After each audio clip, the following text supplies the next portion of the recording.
Bagikan. Yang terhormat Bapak Direktur PMPK, Bapak Dr. Samto MPD, yang kami hormati Ibu dan Bapak Koordinator Bidang, baik dari Direktorat PAUD maupun dari Direktorat PMPK, Ibu dan Bapak Koordinator Pelaksana, kemudian teman-teman dari Dinas Pendidikan, baik dari unsur bidang PAUD dan PNF, Kepala Seksi PAUD dan atau kesetaraan, Ibu dan Bapak hadirin yang mengikuti webinar pada pagi hari ini.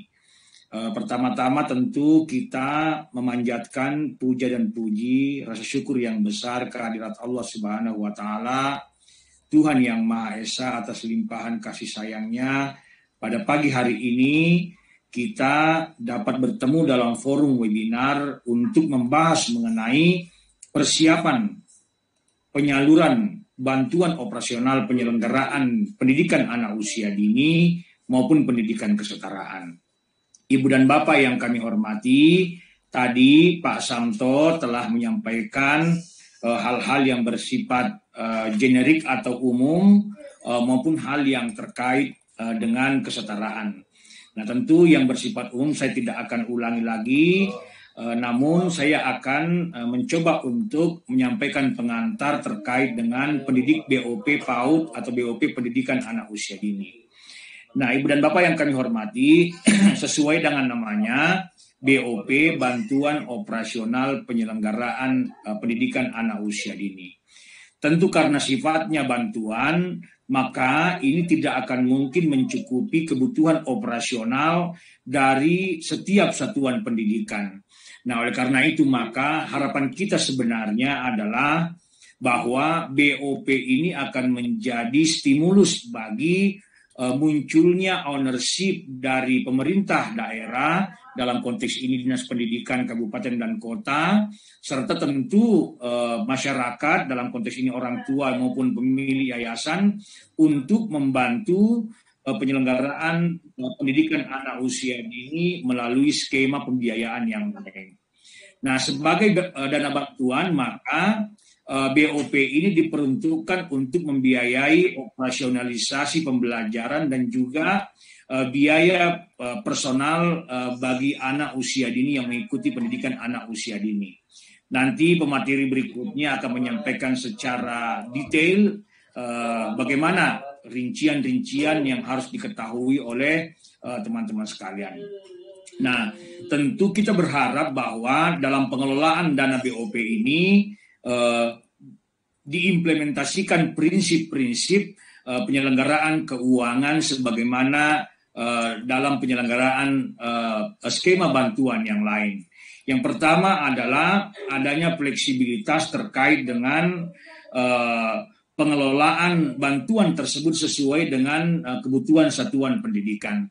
Tadi Pak Samto telah menjelaskan bahwa untuk tahun 2021 skema bantuan ini akan dibuat lebih fleksibel untuk memungkinkan satuan pendidikan memiliki fleksibilitas atau kemerdekaan dalam mengelola bantuan ini sesuai dengan kebutuhan setiap satuan pendidikan.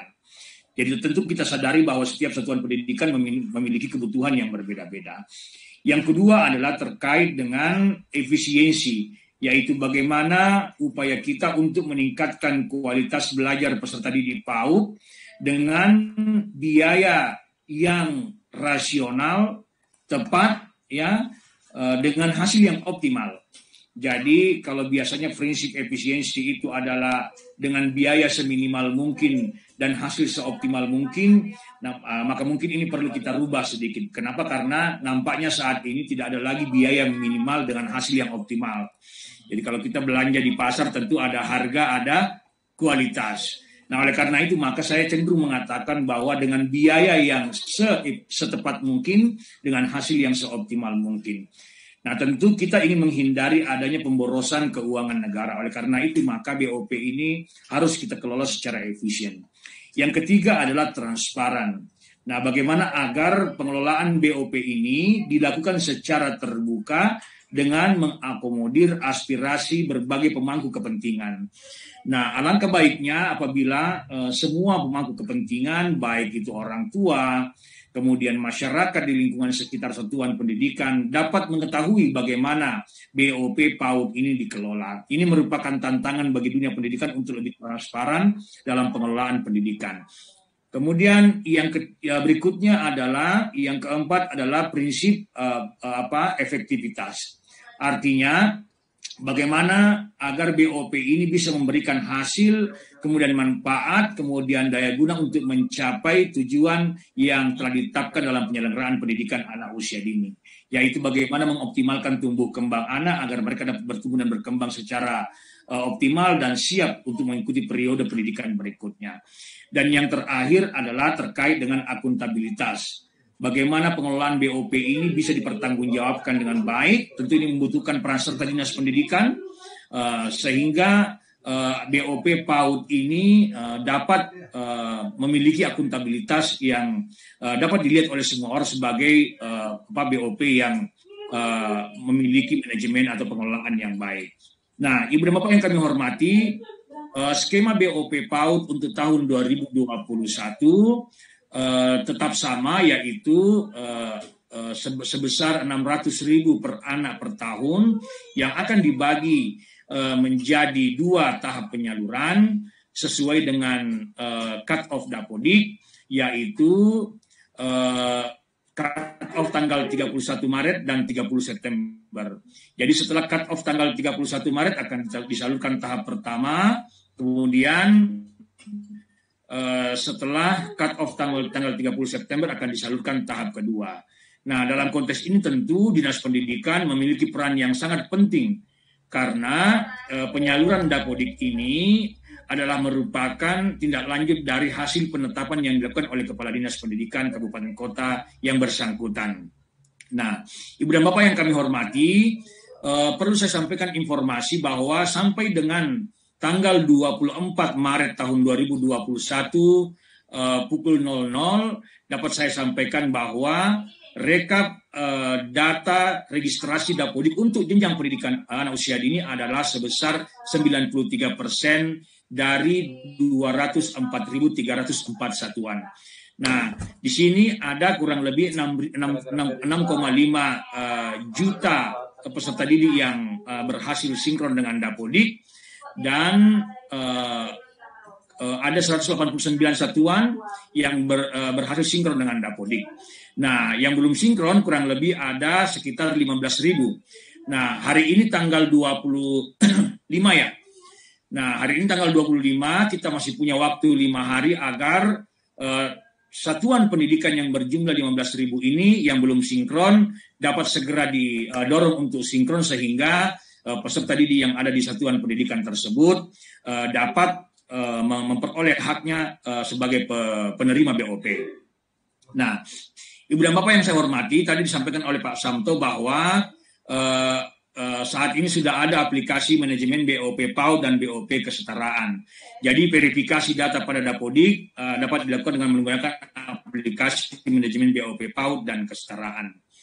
Nah, Ibu dan Bapak yang saya hormati, saya ingin menyampaikan bahwa alokasi anggaran untuk PAUD tahun 2021 adalah sebesar 4,14 triliun untuk 6,69 juta peserta didik. Jadi kalau kita lihat tadi data yang saya sampaikan terkait dengan sinkron Dapodik, maka ini sebentar lagi kita akan mencapai alokasi itu. Karena itu saya mendorong agar Dinas Pendidikan tetap menghimbau satuan pendidikan bagi mereka yang belum sinkron Dapodik agar segera melakukan sinkron Dapodik.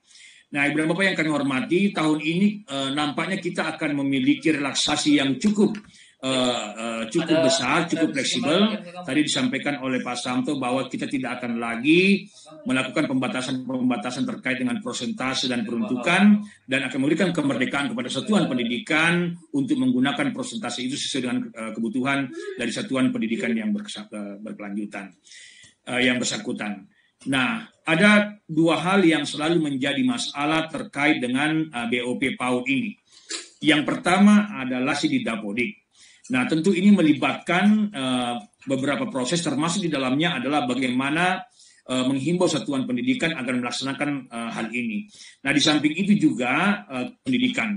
Ini juga perlu kita belajar dari pengalaman sebelumnya. Keterlambatan ini ada juga yang disebabkan oleh adanya proses dinas pendidikan yang cukup panjang. Oleh karena itu, acara ini semoga dapat mengurai benang kusut ini sehingga nanti proses penyaluran BOP PAUD dapat lebih lancar lagi. Dan yang tidak kalah pentingnya, masalah yang kedua adalah proses pelaporan. Ini juga menjadi hal yang perlu kita perhatikan karena sampai dengan tahun ini, setelah 4 tahun BOP PAUD ini diluncurkan, kita masih sangat sulit untuk menciptakan skema pelaporan yang mampu secara cepat kita peroleh untuk merespon dan memberikan memformulasi kebijakan yang lebih tajam. Nah, saya sampaikan bahwa ini yang terakhir yang saya sampaikan. Apabila ada satuan pendidikan yang tidak melakukan sinkron dengan Dapodik sampai dengan tanggal 31 Maret tahun 2020, maka tentu ini apabila dia satuan negeri, maka ini menjadi tanggung jawab pemerintah daerah. Dan apabila dia satuan-satuan pendidikan yang berbasis masyarakat, maka BOP-nya menjadi tanggung jawab penyelenggara dari program pendidikan anak usia dini tersebut. Oleh karena itu, sekali lagi saya menghimbau kepada teman-teman agar mendorong satuan PAUD yang berjumlah 15.000 ini yang belum sinkron agar segera sinkron Dapodik. Nah, hal-hal yang lebih detail nanti akan disampaikan oleh teman-teman yang akan menjadi pemateri pada kesempatan pagi ini. Baik, dengan memohon ridha Allah Subhanahu wa taala Tuhan yang Maha Esa, memohon izin Pak Direktur PMPK dan kita semua, mewakili kita semua, maka dengan ucapan bismillahirrahmanirrahim, mari kita bersama-sama membuka acara webinar ini. Demikian, dan kurangnya mohon dimaafkan. Hadanallahu wa iyyakum ajmain. Assalamualaikum warahmatullahi wabarakatuh. Selamat pagi, shalom, salam sejahtera untuk kita semua. Om Santi Santi Santi Om. Saya kembalikan kepada Mbak Evi. Terima kasih Pak Hasbi, luar biasa pencerahannya. Nah, perlu kami sampaikan bahwa tadi sudah banyak disampaikan oleh Pak Santo, Pak Hasbi, Mbak Tuarita terkait dengan pengelolaan dana BOP ini. Pada dasarnya kita memang juknisnya nanti Sabtu dan itu sudah tahu semua. Saya hanya ingin menyampaikan beberapa hal sedikit dan tadi sudah banyak disampaikan. Pertama, nanti saya akan membandingkan antara tahun 2020 dan 2021 sedikit dan beberapa perubahannya. Nah,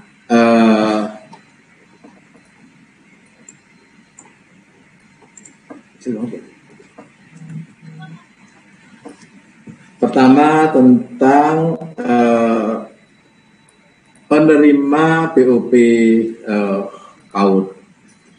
Nah, penerima BOP PAUD itu antara lain seperti juga hanya tahun 2020 ada TK, ada kelompok bermain, ada TPA, SPS.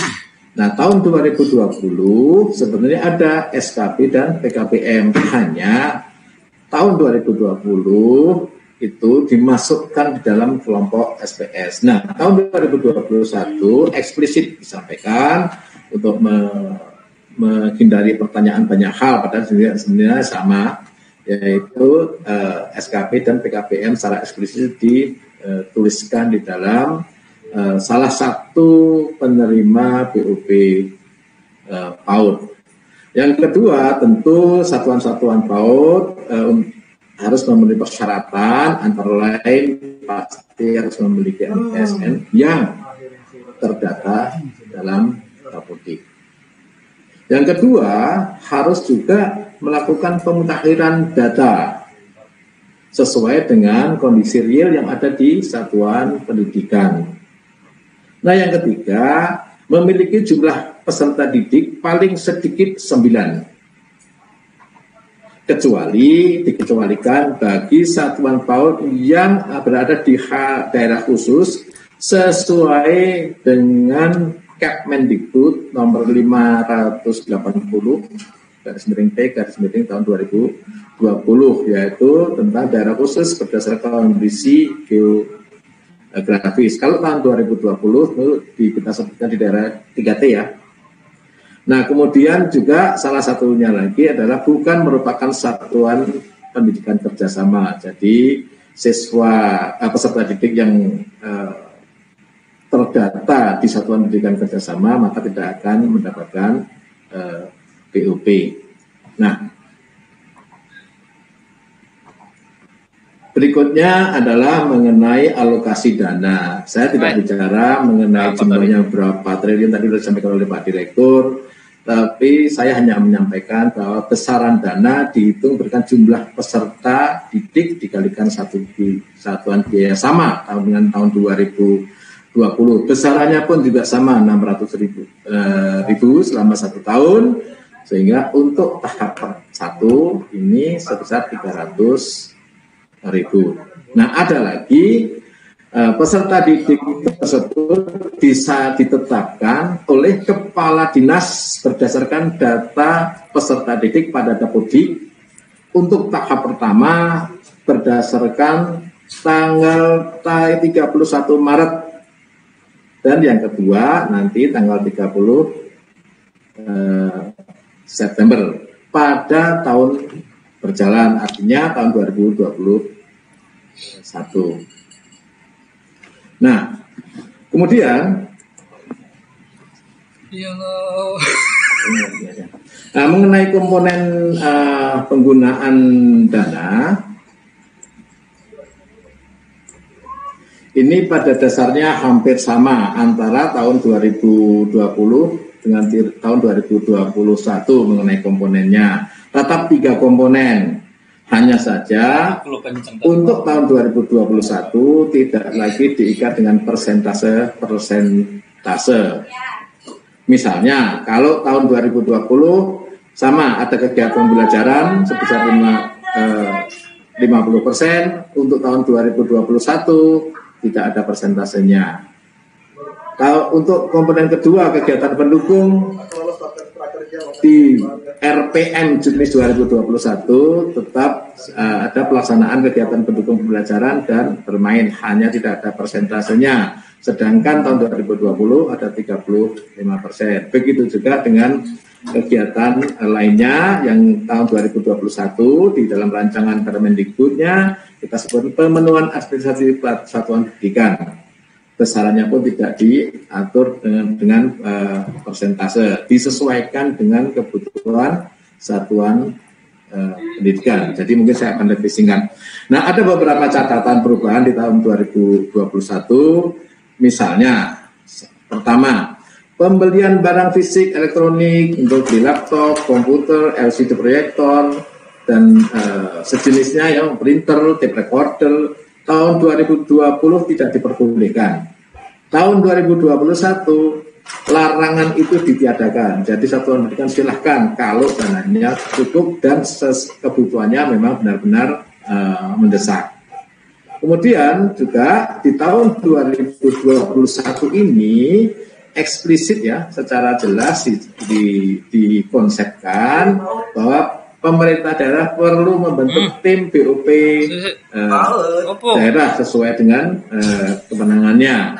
Nah, kemudian juga hanya ini tahun 2021 itu tidak lagi ada dana cadangan, sedangkan tahun 2020 itu ada dana cadangan yang kita sering sebut dana buffer, walaupun memang tahun 2020 itu serapannya tidak maksimal karena berbagai hal. Nah, kemudian satuan pendidikan nanti mesti melaporkan pengelolaan BOP PAUD-nya melalui satu aplikasi yang nanti oleh teman-teman Dapodik ya, Mas Nafis dan kawan-kawan akan sudah dikembangkan.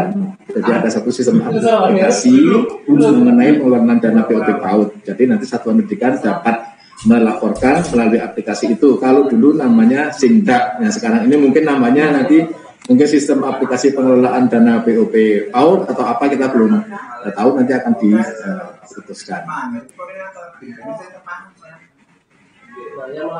Nah, ketentuan-ketentuan lain tadi sudah disampaikan oleh Pak Direktur bahwa apabila ada yang tidak ditetapkan sebagai penerima, maka itu menjadi tanggung jawab pemerintah daerah. Begitu juga dengan satuan PAUD yang diselenggarakan oleh masyarakat, maka itu menjadi tanggung jawab Badan Hukum penyelenggara atau satuan PAUD. Saya kira itu yang dapat saya sampaikan, Mbak Evi. Terima kasih. Assalamualaikum warahmatullahi wabarakatuh. Terima kasih Pak Asmil.